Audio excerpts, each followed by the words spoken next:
Hello বন্ধুরা, good morning, welcome back to my channel happy TV family. তোমরা সবাই কেমন আছো? আশা করছি সবাই খুব ভালো আছো। আমি আমার ফ্যামিলি সবাই খুব ভালো আছি। আমি পাপিয়া চলে আসলাম একটা নতুন ব্লগ ভিডিও নিয়ে তোমাদের সামনে। আজকে হলো সোমবার, এখন বাজে সকাল 7:30। এখন থেকে আমি আমার নিউ ব্লগটা স্টার্ট করে দিচ্ছি। সরি, এখন 7:30 না, এখন বাজে সকাল 8টা। তো এখন থেকে আমি আমার নিউ ব্লগ স্টার্ট করেছি। আর আজকে সকালবেলা 8টা এখন বেজে গেছে, এখনো কাজকর্ম আমার কিচ্ছু হয়নি। মোটামুটি যেটুকু হওয়া সেটুকু হয়েছে। ঘর ঝাঁটানো হয়েছে, দুয়ারে জল দেওয়া হয়েছে, তাও এই পাশটা এখনো ঝাঁটানো হয়নি ঘর।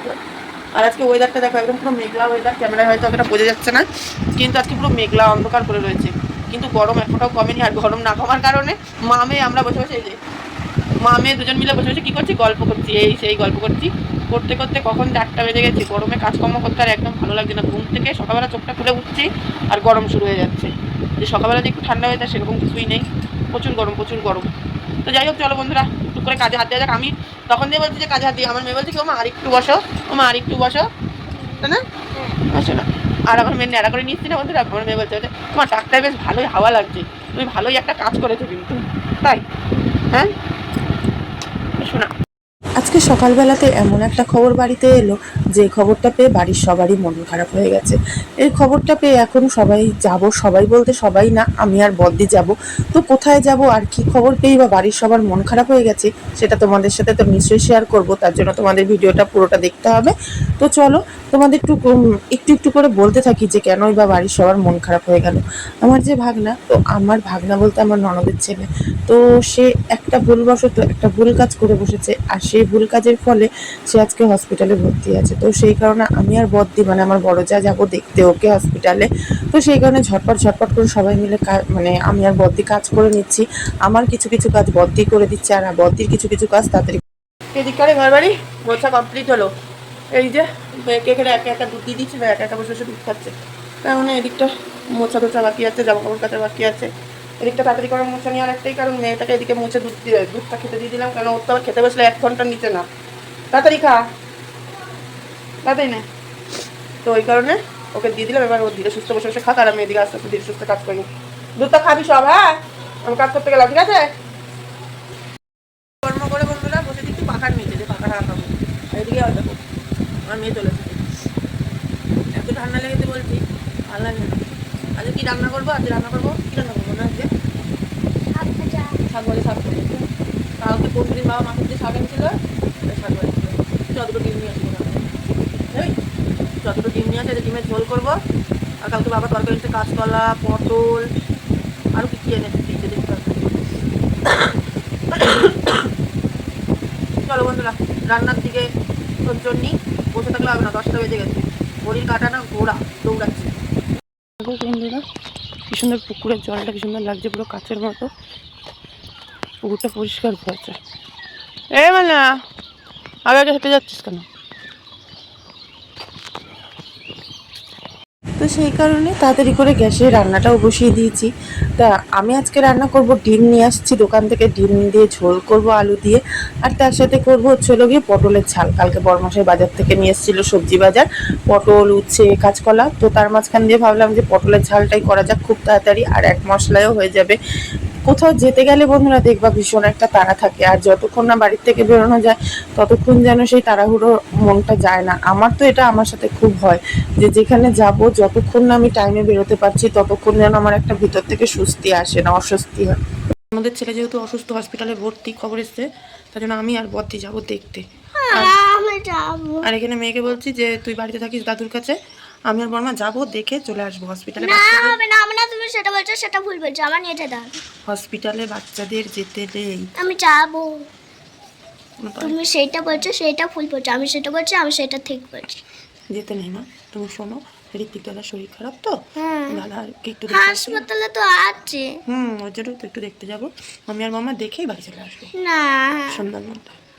ও বন্ধুরা দেখো, আমার মা নিয়েই যাচ্ছে না। বাচ্চাদের যেতে নেই, বাচ্চাদের যেতে নেই। বাচ্চাদের গেলে ডাক্তারবাবু ধরে ইঞ্জেকশন দিয়ে দেয়। টাকলুরাও গেলেও, তুমি ছোট না, ছোট গেলেই ধরে রেখে দেবে যে আমি যতই মা হয়ে যাই না কেন বাচ্চাদের যেতে নেই। আমি যাবো, দেখো আমি আর বর্মাকে যাবো, গিয়ে দাদাকে দেখে আবার সন্ধ্যের মধ্যে বাড়ি চলে আসবো। আজকে তাও দাদাকে ছুটি দিয়ে দেওয়ার কথা। দাদা তো সেই ভর্তি হচ্ছে কালকে, দাদাকে আজকে তাও ছুটি দিয়ে দেওয়ার কথা। যদি ছুটি দিয়ে দেয় তো ভালো, আর যদি ছুটি না দেয় তাহলে ওই যে দেখে চলে আসবো। আমরা কি থাকবো সন্ধ্যের মধ্যে আর বাড়ি চলে আসবো। বাড়ি এসে তারপর তুমি যেটা বলবো সেটা করে দেবো। তুমি দেখো, তুমি দাদুর কাছে থাকবা, কিংবা চলো গিয়ে তুমি ঘরে বসে টিভি দেখবা, কি বড়দের কাছে বসবা, ঠিক আছে? দাদা আজকে ছুটি দেবে দাদা। কি করবে ডাক্তারে দেখবে, তারপর তারপর বিকালবেলা পিসিদের বাড়ি নিয়ে যাবে তো? দেখে আসবো আগে দাদাকে, আমরা তারপরে যদি পিসিদের বাড়ি আসে তাহলে নিয়ে শেষমেশ যাক, মেয়েকে অনেক কষ্টে পিষ্টে ভুলিয়ে ভালিয়ে মেয়ে রাজি হয়েছে যে বাড়িতে থাকবে, ও মন খারাপ করবে না। তো মেয়েকে তাই বললাম যে চলো আমার সাথে একগাল ভাত খাও। তো মেয়ে বলছে যে ঠিক আছে আমি খাবো, আর আমি বাড়িতেও থাকবো, আমার জন্য কিন্তু এটা ওটা সেটা আনতে হবে। আমি বলছি ধান সমস্ত কিছু কমপ্লিট বন্ধুরা, স্নান রান্না সমস্ত কিছু কমপ্লিট। দেখি বদ্দি রান্না কতদূর কমপ্লিট হলো। এবার বদ্দি রান্নাটা হয়ে গেলে রেডি হবো, রেডি হয়ে বেরিয়ে যাবো। আর কে শোনা টাকটা নিয়ে কী করতে বেরোচ্ছিস দাদা? সব দেখি বড় মা করতে ফেলছে, 3টে বেজেই গেছে। আর বলবো না তোমার কাছে, কি আর তোমার কাছে বলবো না, আমি চাই। তারপরে আমি এদিকে স্নান ধান করে ঘরে চলে এসেছি। একবার স্নান ধান করে রেডি হয়ে চলে এসেছি। আর ওইদিকে বদ্দি দেখলাম রান্না করতে করতে বদ্দি রেডি হচ্ছে, একদিকে রান্না করছে একদিকে রেডি হচ্ছে। আমার বাপু অত ট্যালেন্ট নেই, আমি অত ট্যালেন্ট দেখাতে পারবো না। ওর জন্য আমি কিন্তু একবারে তাড়াতাড়ি করে রান্নাবাড়ি করে স্নান ধান করে একবারে রেডি হয়ে নিয়েছি।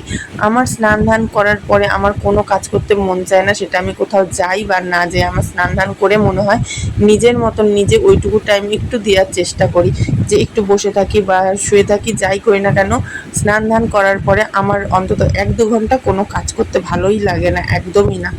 তো ব্যাস বন্ধুরা রেডি। এবার বদ্দির দেখি হয়ে গেছে কি, বদ্দিও আকার দিল যে হ্যাঁ বেরো। তো চলো বেরোনো যাক। এর মধ্যে একটা জলের বোতল নেবো শুধু, ব্যাস, আর ফোনটা নেবো।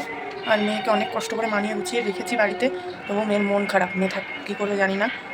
তো যেহেতু ওই জায়গায় না মানে বাচ্চাদের না নিয়ে যাই ভালো, তার জন্য মেয়েকে নিয়ে যাবোই না, বাড়িতে যাই হোক ঠিক থাকবে। চলো বেরোনো যাক, 3:30 বেজে গেছে। দৌড়াতে চলে আসলাম অটো স্ট্যান্ডে, খুব তাড়াতাড়ি ছিল। তো অটো স্ট্যান্ডে বসে থাকার পরে এই দেখো একদম কপালটা এতটাই ভালো ছিল যে স্টেশনে আসতে না আসতে ট্রেন ঢুকে গেছে। তো ট্রেনে উঠেও পড়েছি। আর এখানে কিন্তু বসার জায়গা একদমই জোটেনি কপালে, দুজনেরই মানে দুই যাই দাঁড়িয়ে আছি, দাঁড়িয়ে গেলাম। অবশ্য কোনো সমস্যা নেই, আমার অসুবিধা নেই। তো যাই হোক, এদিকে দেখো একটুখানি তো স্টেশন, 2-3টে বাড়ি স্টেশন, তারপরে কল্যাণী। তো তারপরে এই যে কল্যাণী স্টেশনে নেমেও পড়েছি, নেমে ব্রিজ পার হয়ে যাব ওপারে। যেহেতু কল্যাণী জওহরলাল নেহরুতে ভর্তি, তাই ওপারে ব্রিজ পার হয়ে যাচ্ছি।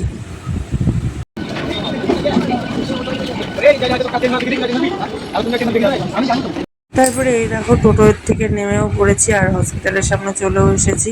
তো চলো, এখানে আমি একটা অনেক বড় ভুল হয়ে গেছে কি, আমার ননদের যে ফোন নাম্বারটা আমার ফোনে নেই, আর মানে কত নম্বরে ভর্তি আছে, কয়তলায় ভর্তি আছে কিছুই জানি না। তো সেটাই বদ্দির সাথে আলোচনা করছিলাম। আমি বলছি চলো গিয়ে দেখি, তো দাঁড়িয়ে তো থাকি, ঠিক দেখা তো অবশ্যই হবে। তো তারপরে এই যে যাচ্ছিলাম এদিক থেকে, তো ফাইনালি আমার ননদকে খুঁজেও পেয়ে গেছি। তো যাচ্ছি এবার ননদের সাথেই দেখতে উপরে ভাগনাকে। তো চলো কেমন আছে না আছে দেখে এসে তারপরে তোমাদের সামনে আসছি।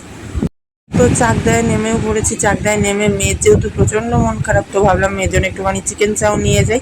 আর ভাগনা খুবই ভালো আছে, কোনো সমস্যা নেই। স্নান টান করে বন্ধুরা চলে এসেছি ঘরে, এই কেবল স্নান করলাম, স্নান টান করে একবারে ঘরে।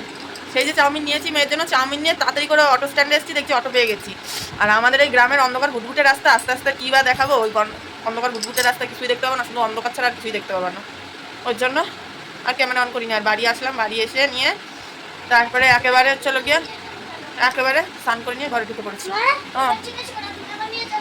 কী জিনিস করবো, মেয়ে কিন্তু আমার খুব রেগে গেছে, তোমার জন্য আমি চিকেন চাও এনেছি। চিকেন চাও আমি দেখেছি, তো তুমি আমার নিয়ে যাও। আমার মেয়ের কিন্তু অনেক রেগে গেছে। আমার নিয়ে যাও, ও হসপিটালে কেউ যায় মা? আমি নিয়ে যাও। এই দেখো গেলাম তো। অনেক রাত্রে বের হয়েছে। হ্যাঁ অনেক রাত্রে এসে। অনেক রাত্রে এসছে, এখন কটা বাজে বলতো? 8:30 বাজে। 6টা বাজে। 6টা বাজে, তাহলে 8:30 8 আগে না 6 আগে? 8 আগে। 7 হুম 5 তাহলে 8:30 8:30 আগে না 6:30 আগে? তাহলে 8:30-র মধ্যে বলে তুই চলে আসবো, 8:30 9টা, 8:30-র মধ্যে চলে এসেছি। দেখে বললে শুনতে পেলে আসবে না। ট্রেনের ব্যাপার, তাও তো আমরা স্টেশনে এসেছি, এসে নিয়ে দৌড়াতে স্টেশনে উঠছি। আমি আর বর্মা হেঁটে আসছি, দেখি ট্রেন উঠেছে, ট্রেন ঢুকে গেছে স্টেশনে। দিয়ে আমি উঠতে পেরেছে। হ্যাঁ, দিয়ে আমি আর বর্মা দিয়ে দৌড় ট্রেনে ওঠার জন্য। আমি নিয়ে যাবি কেন? কি ভিড়, তুই যাসনি ভালো হচ্ছে, অটো করে আবার দাঁড়িয়ে আসলাম আমি আর বর্মা। চাউমিন খাবার তো থালায় নিয়ে আসি। যাও যাও।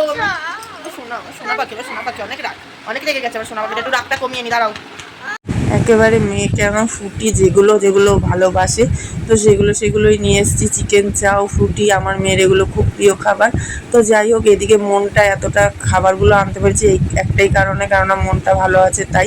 গিয়ে যেহেতু যাকে দেখতে গেছিলাম সে ভালো আছে, সেটা মানে আরও বেশি মনটা ভালো হয়ে গেছে। তো সেই কারণেই কোনো সমস্যা নেই, কালকে ওকে ছুটি দিয়ে দেবে, কালকে ওকে বাড়িতে নিয়ে আসবে। তো চলো বন্ধুরা, আজকের মতন ভিডিওটা এখানে আমি শেষ করে দিচ্ছি। সবাই খুব ভালো থেকো, সুস্থ থেকো, দেখা হবে নতুন একটা ভিডিওর সাথে। আর আমি তোমাদের পাপিয়া দিদি সবসময় তোমাদের পাশে আছি, ছিলাম, থাকবো। আজকের মতো টাটা।